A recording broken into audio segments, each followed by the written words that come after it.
અમે આ રોડની વારંવાર રજૂઆતો કરેલી છે અને કાઉન્સિલરો તેમજ નગરપાલિકાના વહીવટદારશ્રી દ્વારા એવું જણાવવામાં આવેલું છે કે આયોજનમાં લીધેલું છે નાકા વિસ્તારના ગુલિસ્તા સોસાયટીના તમામ રોડ ચાલુ ઇલેક્શનના આચારસંહિતાના સમયમાં બનેલા છે અને આ રોડ અમારો આયોજનમાં કયા પ્રકારના આયોજનમાં લીધેલો છે એ સમજાતું નથી.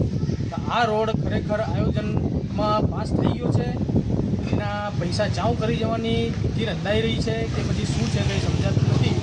તો અહીંયા વહેલી તકે રોડ બની જાય તેવી અમારી માંગણી છે.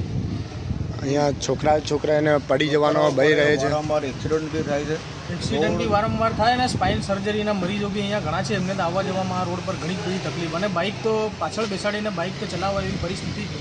અને આ માજી કાઉન્સિલરો બી અહીંયાથી નીકળે છે જોવે છે. પાલિકાનું સર્વે 2 વખત થઈ ગયું છે રોડ બનવાનું.